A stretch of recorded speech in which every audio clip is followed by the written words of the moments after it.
कहले कि ये बोले की हे बहिना अरे कौन बड़त तू आ कहिलू तो पुत्र फलवा आ पहिलू नुहे कबरा करता तू पहिलो का पुत्र फलवा पहिले हेलना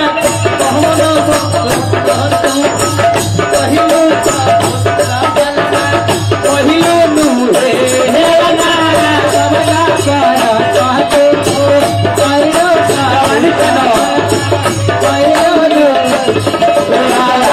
छन के दे जो स्वामी गाय भर के चल रानी छन के दे जब स्वामी गाय भर के चल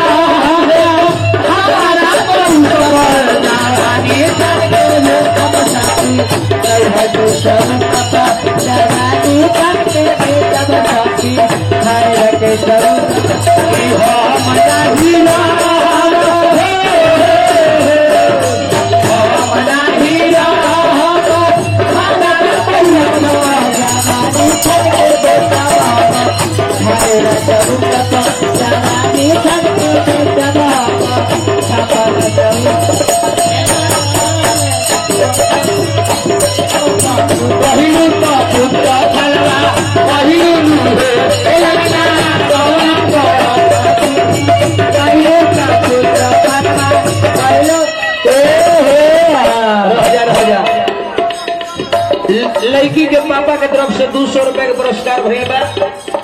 हाँ, लड़की का फूफा एने राजेंद्र जी के तरफ से 51 रुपए का पुरस्कार भइल बा। और का नाम है भैया, और का नाम बताइए। अमरेश जी के तरफ से 11 रुपए का पुरस्कार भइल बा। जे भाई पैसा देता और जे भाई नाहियो देता कहन काकू समझेरा कुछ कहा। अच्छा, अमरेश जी लड़की के मामा नागराज के साला है आई बड़ी बड़ी रुपए का पुरस्कार भइल बा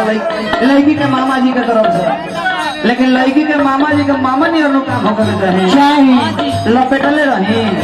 ये से कोटलेस माइक ले लेते सो हमरे का ले ला ले ला ले ला ये सब आप घर के रुपया हो आई लोग घर के आदमी हो। फिर लड़की के मामा के तरफ से 21 रुपए के पुरस्कार भइल बा। कहत रह बउआ हमसे है पूछी ना के भैया बहिना और तू पिता बहिना और तू पिता बहिना हे लगना कहत लगे लगना हे लगना कवन पर तू पहिलू का पुत्र फलवा पहिलू हे कवना पर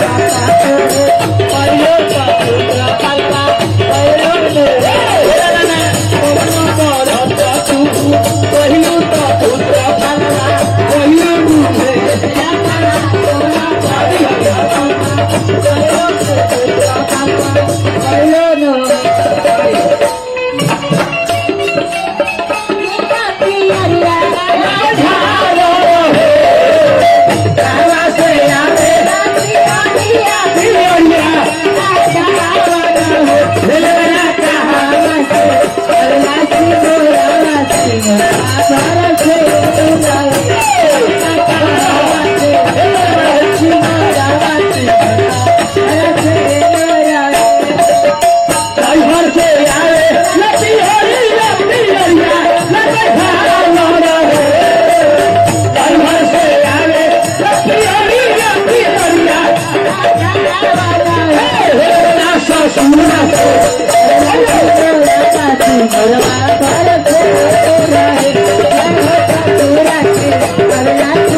भौजी के तरफ से 20 रुपए का पुरस्कार भइल बा। लड़की के दादी सत्येंद्र बाबू भौजी पूजा कुमारी बड़ी बड़ी रुपया के पुरस्कार होवे लोग कहा तो हम नहीं कहो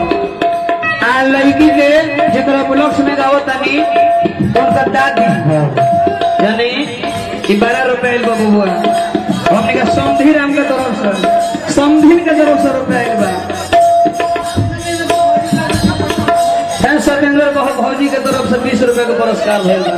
केहू होई त खिसियाई मत यार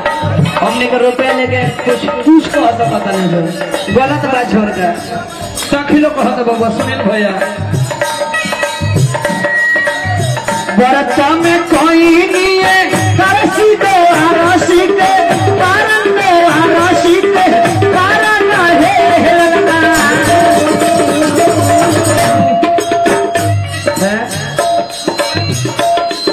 मुस्कान ऑर्केस्ट्रा के तरफ से 20 रुपए का पुरस्कार भइल बा ऐसा ही तो भाई की फरमाश ना बुझाओ 1 महीना कट जाते हम का चंद्रमा जी ऐसा ही कटे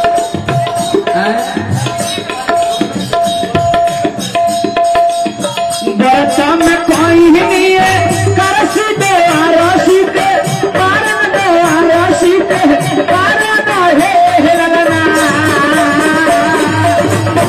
ये सब सुन करो ना भूखलो बाढ़ा मन के थी आईनी तो पुत्र फलवा कोई नहीं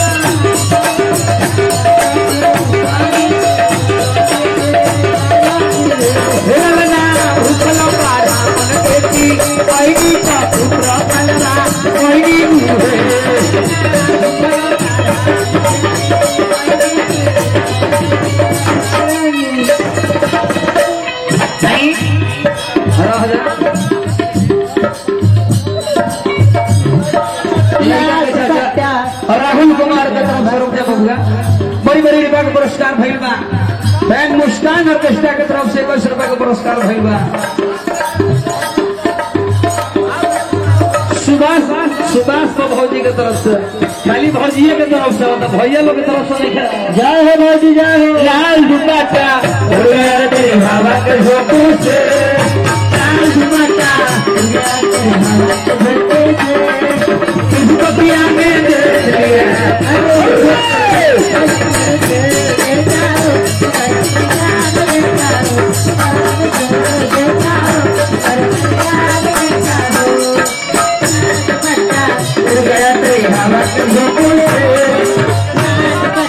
हवा के झोंकों से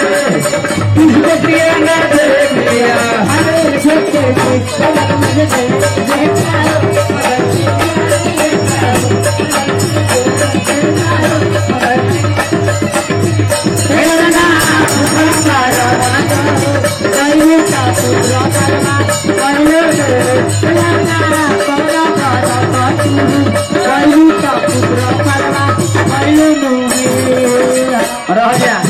केदार माझी के तरफ से बड़ी बड़ी रुपया हमारा डांसर के भेज आल बा हमारा अच्छा डांसर बड़ी बड़ी रुपया का पुरस्कार भइल बा संजय संवरिया के तरफ से रुपया आई सूरज संवरिया के तरफ से बार बार चरण में बम्बा अभियान रहता है काजी कहता लोग का बरतवा में कोई नहीं है रसी को रसी को